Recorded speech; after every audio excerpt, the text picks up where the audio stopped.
Hello, welcome to the NurseOurNurses Mentorship Program. I am Jasmine. I am the founder of the NurseOurNurses Mentorship Program. Welcome to episode 2. If you haven't already, please like, share, and subscribe. You know that this is a growing channel, so help it go. Help it get all over, okay? And I mean, come on. Did you see my title? You know what? Just to end the guesswork, let's just get into it, okay? Yeah, smell your fingers. All right, like I told you in my intro, I'm not going to tell you what to do and what not to do, okay? I was just getting your attention. But no, it is what I'm going to talk about is related to hygiene, okay?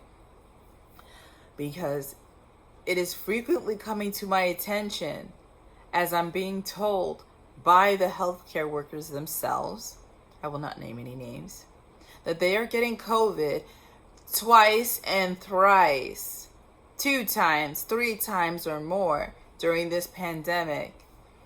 Now, there are many factors that we have to consider, like, pre-existing conditions, etc., etc. But if those things do not apply to you, how are you, a healthcare professional who is highly trained in infection control, getting COVID multiple times? Now, another disclaimer, okay? When COVID first came out, I was in New York. We were treating COVID-19 with contact precautions, as in we would just, there's contact precautions, droplet precautions, airborne precautions. We are currently using airborne precautions for COVID-19. But at the beginning, we were using contact precautions, which is a lower standard of infection control, and it led to a lot of us getting COVID. I'm not talking about getting COVID during that time. I'm talking about it now.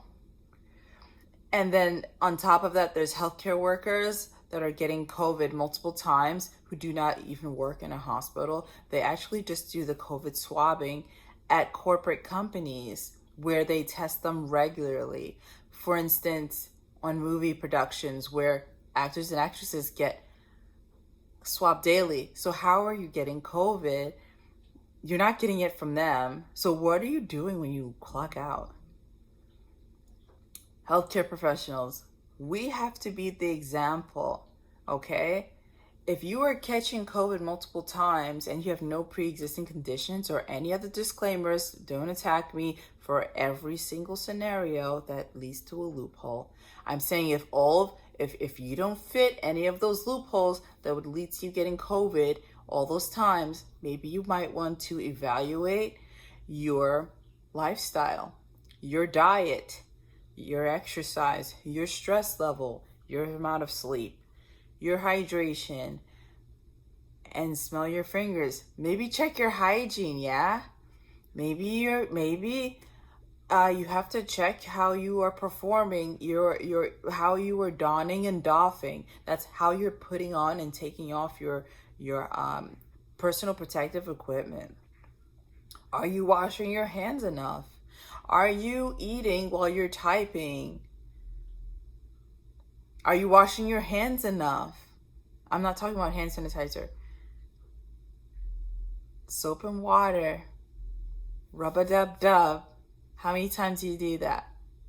Okay?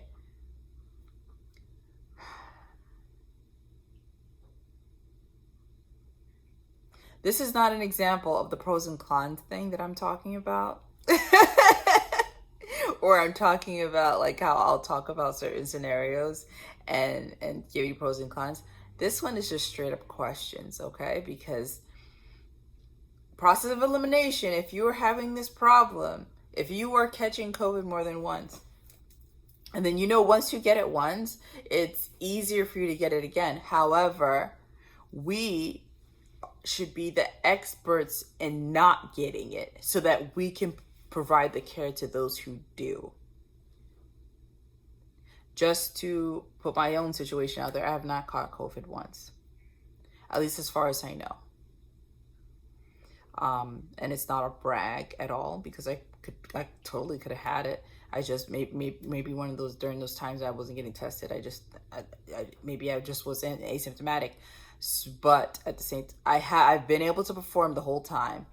So, and I've seen plenty of healthcare workers be able to perform without getting COVID, doing compressions, suctioning the patient, getting close to the patient. We have to get very close to our COVID confirmed positive patients. COVID positive confirmed patients while they're in their deathbed, getting in there with their ventilator, blowing all over the place. And we're in our PPE and we're taking it off, taking it back on, washing our hands. You know, it's an exhausting thing, but I mean, we are the standard. We need to be beyond reproach. Okay? And it's exhausting.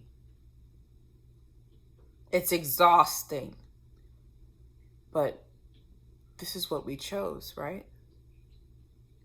Right? Okay, I'm going to leave it there. Please share, like, and subscribe. And if you have something to say in the comments, go ahead, say it. But remember, I didn't say, I left plenty of loopholes. Any of the well-known loopholes as to why you'd catch COVID more than once, I'm not talking about that. I'm talking about if none of those loopholes apply to you and you're still catching COVID, or not even just COVID. If you're the person in your workplace who, if one person gets sick, you're definitely going to get it. Ask yourself why. That's not normal. It isn't. If there's a stomach bug going around, and you just know you're going to get it before it even happens, you saw that? If you already know it's going to be you, why? Why are you not able to prevent yourself from getting a virus that's going around when you have special training on how to not get infected by various microbes? Okay, please like, share, and subscribe. Please feel free to correspond with me in the emails.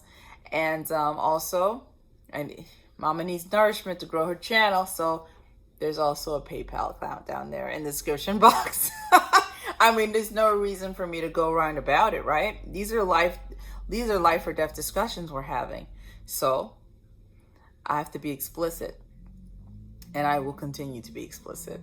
All right. Have a good one and check out the next episode. All right, bye.